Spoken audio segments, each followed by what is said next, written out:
Arrivé en Inde, jour 1.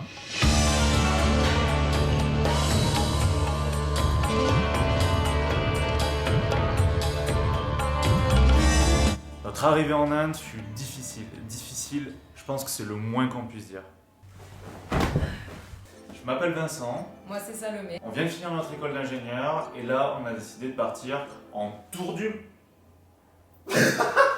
Et on a décidé de partir en tour du monde. En tour du monde pendant plus d'1 an. Et pour ce tour du monde, on a décidé de vous amener avec nous. Et pour suivre nos aventures autour du monde, on a créé Nomade France. Nomade France, c'est quoi du coup? C'est quoi? Nomade France, c'est nous deux. c'est nous. Et voilà. C'est simple, c'est nous qui voyageons autour du monde. Vous pouvez nous suivre à la fois sur Instagram ou sur YouTube. Vous verrez toutes nos aventures au quotidien. Le tour du monde commence ici en Inde. On commence plutôt à Charles de Gaulle avant. Commence plutôt à Charles de Gaulle avant. Cette première étape du tour du monde, c'est Paris, New Delhi. Mais d'abord, les aventures commencent à Paris. Donc Paris, qu'est-ce qui nous arrive? Petit bagage abandonné, juste avant d'enregistrer, tout le monde doit dégager du hall. Non, on ne dit pas dégager. Ils nous disent, il y a un petit bagage abandonné dans l'aéroport. Du coup, on fait quoi? On doit tous évacuer, on attend une demi-heure et on repart au fin fond de la queue. Avec ton accent toulousain, il n'y a pas tout le monde qui va te comprendre, je crois. Nous voilà enfin dans la file d'attente pour enregistrer les bagages. On a appris qu'on devait prendre un billet retour, un billet de sortie d'Inde. On n'en avait pas parce qu'évidemment on est très organisé et on voulait surtout prendre notre temps, voir si l'Inde nous plaît. On voulait être libre, on voulait être flexible sur la durée en Inde. Pas de billet de retour, pas de vol. On a donc été juste à côté chercher nos petits billets avec la wifi de l'aéroport. Le billet enfin trouvé, on est passé et on a enregistré nos bagages. Première étape, réussi. Nous voilà dans l'avion, Paris-Delhi. Enfin installés dans nos sièges, pas de problème dans l'avion, vol au top, petit déjeuner, petit repas, super. Petit avant-goût d'ailleurs des repas épicés en Inde, assez sympa pour toi. Moi c'était un petit saumon classique, bref. Et là, on arrive en Inde. Et là, début des problèmes. Début des problèmes, c'est-à-dire? C'est-à-dire, on n'était pas prêts, à l'Inde. On n'était pas vraiment préparés aux arnaques, je pense. Petit scam qu'il y a dans tous les sens, etc. On s'est dit, oui, on va essayer d'aller retirer de l'argent. Très bien, parce qu'il nous faut un petit peu de monnaie locale. On va directement à un ATM, parfait. ATM qui nous dit, impossible de vous distribuer de l'argent, erreur de compte ou de transaction bancaire. On avait réussi à échanger des euros en quoi d'ailleurs? En roupies. Des euros en roupies. Une fois l'échange de monnaie fait, il ne nous reste plus qu'à trouver un taxi pour aller à notre hôtel. Jusqu'ici, tout va bien sur le papier. Notre hôtel était juste à côté de l'aéroport, donc ça s'annonçait très simple. Moi, j'avais déjà regardé un petit peu s'il y avait des Uber avant sur l'application. Et le problème, j'avais plus de wifi parce que c'est que pour une durée de 45 minutes là-bas à l'aéroport. On se balade, on se perd, on trouve enfin un Indien qui est sympathique et qui nous guide et qui nous propose de nous emmener à notre hôtel qui est juste à côté. On négocie avec lui le prix pour un prix raisonnable. On voulait pas se faire avoir. Et là, c'est le début. Et ça, tu le sens toi, que c'est le début des petits problèmes qui arrivent. On est dans la voiture, il nous met une petite ambiance sympa, la petite musique indienne. Petite musique de mariage d'ailleurs, il voulait qu'on se marie en Inde. On n'avait pas internet, mais je pouvais suivre sur le plan où est-ce qu'on allait et on s'éloignait bizarrement de l'hôtel et de l'aéroport. Je lui demande alors pourquoi et là il nous annonce Il y a des routes qui sont bloquées en ce moment car il y a des fêtes nationales, il y a un festival et du coup il nous amène à New Delhi en centre-ville pour que soi-disant on ait internet et du wifi et là il nous amène dans un centre de touristes. touriste. On arrive donc dans un centre où on était censé avoir du wifi. Voilà, on est dans la réserve d'information générale. Un peu ghetto, un peu bizarre. Il nous met dans une petite pièce au fond là. Il nous propose du thé, de l'eau. Nous on avait peur de tout goûter. Vincent, qu'est-ce qui nous arrive? Je sais pas, on n'a pas d'internet, pas de sous, pas d'hôtel. Là on est, comment on pourrait dire, à poil. Donc on sait pas où on est, on sait pas où on va, on n'a pas d'hôtel. Et là, heureusement qu'on est On a dans le pas centre internet. d'information des étrangers. Soi-disant. Soi-disant. Tu sens que ça pue là. Là, t'as le flair, tu sens que ça sent pas bon. On s'est dit, bon, là on n'a pas vraiment de solution, qu'est-ce qu'on fait? On va essayer de trouver de l'internet, mais de façon conventionnelle, on va dire. Du coup, on a décidé d'aller dans un Starbucks pour pouvoir trouver du wifi. Tout ça, ça dure, ça faisait au moins 2 bonnes heures qu'on était à cette place et qu'on n'arrivait pas à en sortir. Enfin, ils nous proposent qu'un tuk-tuk nous prenne et nous ramène au Starbucks. Youpi! Joie! Oh la vache. Quelle aventure. Ouais, Carrefour. Bon, on est dans un tuk-tuk et on comprend rien à ce qui se passe. Il y a un petit festival. Complications. Forcément, il faut qu'on commence en beauté. Pas d'hôtel.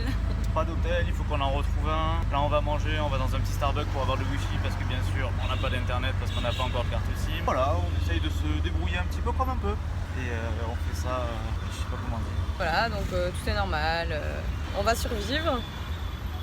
Mais pour l'instant, on n'a pas d'endroit où dormir. Mais, because there is a but, mais du coup, le tuk-tuk qui nous amène, très bien.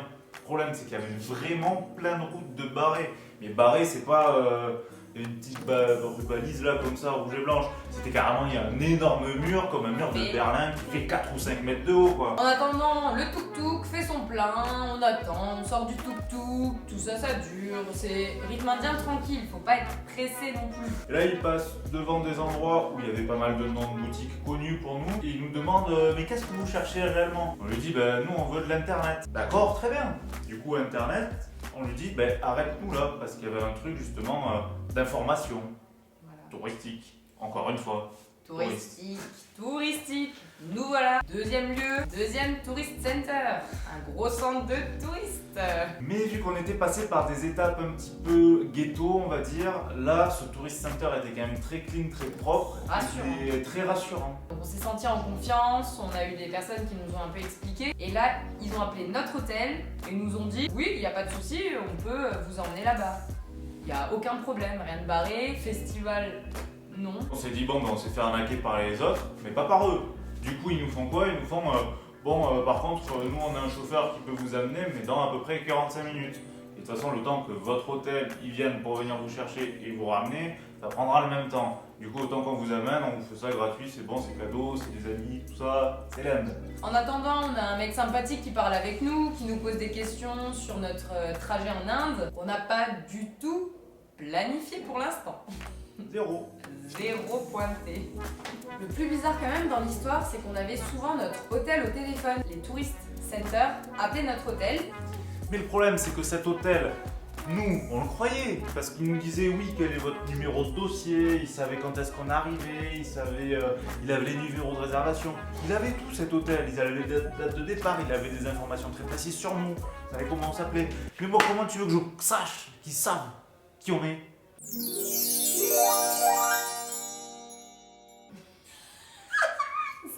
Ils savent que nous sachions qui on est. Pendant tout ce temps, ça faisait déjà peut-être 4 heures qu'on nous baladait, on rêvait que d'une chose. Arrivé à l'hôtel, on était crevé, affamé, déshydraté. Envie de faire pipi, un petit peu. Ça commence à venir pour moi. Oui. Envie de faire pipi. Oui. C'est le problème de fille. Donc, nous, on était désespérés parce que ce qu'on demandait c'était simple, aller à l'hôtel qui était tout près pour se reposer. Et notre demande simple, ça a jamais été possible en fait, jamais. Donc on est dans notre deuxième petit tourist center, très sympathique. Et il commence donc à nous expliquer, nous donner des conseils sur les lieux à voir, les grosses villes, donc certaines villes qu'on connaissait, les lieux incontournables et d'autres petites villes sympathiques. Il commence à nous parler d'un itinéraire précis avec l'ordre des villes, ce qui se fait en voiture, en bus, en train, combien de temps on reste, combien de nuits. Et là il commence à nous parler de budget, parce qu'on était curieux, on voulait tout simplement savoir, avoir une idée des prix. Mais avant tout ça, il nous demande quand même, mais ça fait combien de temps que vous êtes arrivés? Nous, tout heureux, on dit, on vient d'arriver. Du coup, encore une fois, touriste sur la tête. Arnaquez-nous! Donc on écoute avec attention ses petits budgets, il nous fait tout un trip de l'Inde, en voiture, chauffeur privé, petit train, d'abord le Rajasthan, et puis d'autres petites parties de l'Inde. Hôtel super classe, moyen classe, pas classe, backpacker. Il nous fait tout un budget. Oui, il faut le dire. Quoi? Faut le dire. Après longue discussion, on a accepté. Après négociation quand même, parce qu'on n'est pas non plus des gros touristes. Juste des petits touristes. Donc après négociation, on a accepté de faire tout le tour du Rajasthan avec une réduction quand même de plus d'un quart du prix de base qu'ils nous avaient donné. On a réduit tout le programme, etc. Et on arrive à quelque chose qui nous plaisait. Du coup, qu'est-ce qu'on fait? Vu qu'on avait vraiment rien organisé et qu'on avait juste envie d'aller à notre hôtel et de plus prendre la tête en main, on a dit vas-y, on signe. On a dit deal, c'est bon. Ok. C'était le moment de payer, donc on avait négocié notre prix. Le problème de la carte à l'ATM, c'était pas passé. Donc là, on a testé paiement directement à la carte. Paiement refusé.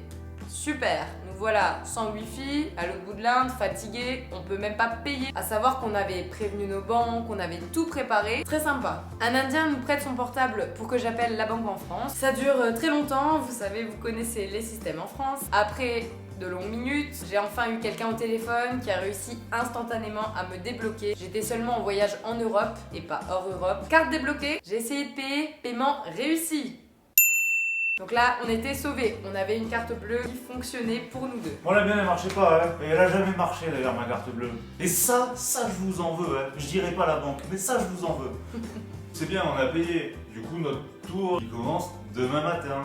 Et demain matin, il y a quoi? Il y a un chauffeur qui doit venir nous chercher. Le problème, c'est que notre hôtel est loin de chez eux. Du coup, qu'est-ce qu'ils voulaient? Ils ont insisté pour qu'on annule notre hôtel, pour pouvoir être plus proche de chez eux et qu'on puisse partir tranquillement, sans qu'il y ait trop d'embouteillage, trafic, tout ça, blabla. Nous, on a dit, ah ben non. On avait réservé un superbe hôtel pour justement être bien tranquille toute la journée, pour préparer notre voyage en Inde, pour se reposer. Du coup, on a fait le forcing pour y aller, mais même ça, ils voulaient qu'on annule notre hôtel pour en prendre un autre. On a dû négocier et les négociations finies. On a enfin réussi à garder notre hôtel. Heureusement, on a rencontré Ram, notre chauffeur, qui nous a ramenés à l'hôtel et qui en fait est notre chauffeur pendant tout le début de notre périple. Le début, au moins 15 jours. Un gros début. Un bon 15 jours, ouais. Un bon 15 jours. Ram est donc venu nous chercher pour nous emmener à l'hôtel. Et là, j'avais un énorme problème de fille. Une envie de faire pipi. Horrible. Ça m'est jamais arrivé, c'est simple. Nous voilà dans la voiture pour aller à l'hôtel. C'était pas très loin, mais ça mettait au moins un quart d'heure, 20 minutes, et il y avait des embouteillages. Le trafic en Inde, c'est un sacré bazar. Il y a des voitures dans tous les sens, ça klaxonne, ça prend des petits espaces. C'est un beau bordel, comme on peut dire. C'est impressionnant. Première fois qu'on est en voiture vraiment en Inde. Le chauffeur Ram qui conduit comme un taré, qui vraiment frôle les voitures, passe par les trottoirs limite. Moi j'avais envie de faire pipi, ça me stressait. J'ai cru que j'allais mourir. J'ai même demandé une bouteille d'eau. J'étais prête à faire pipi dans une bouteille d'eau. Je vous promets.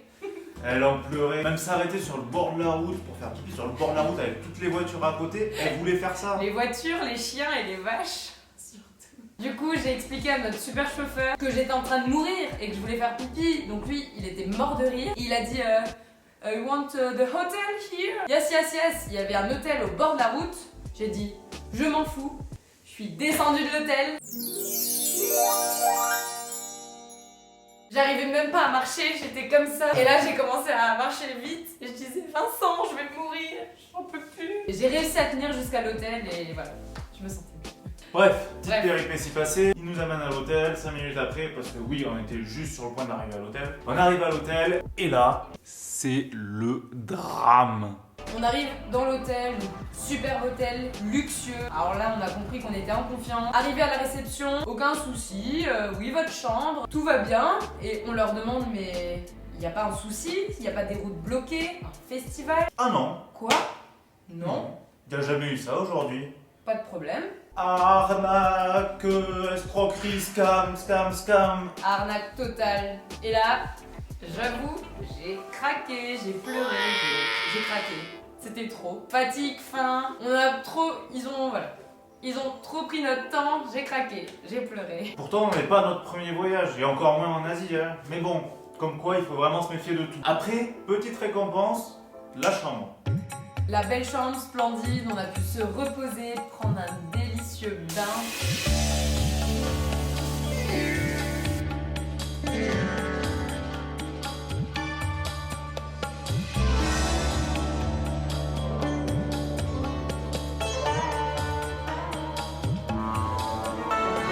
On a la langue en feu, Salomé?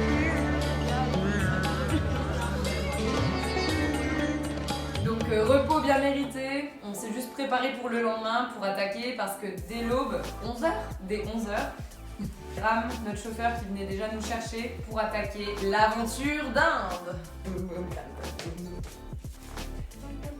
pas qu'elle est contente.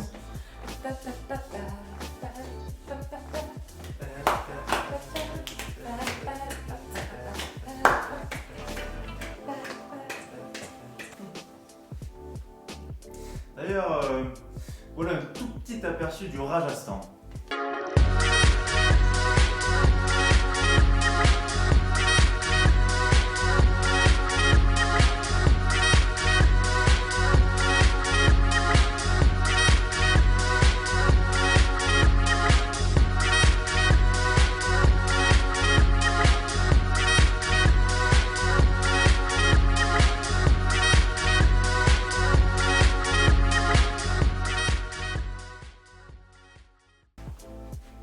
Ah mais attends, tu fais pas quelque chose. Je sais pas ce que tu fais, moi. Juste des trucs drôles, mais non, tu choisis rien comme ça. Jour 1 en Inde, terminé. Et ce n'est que le début.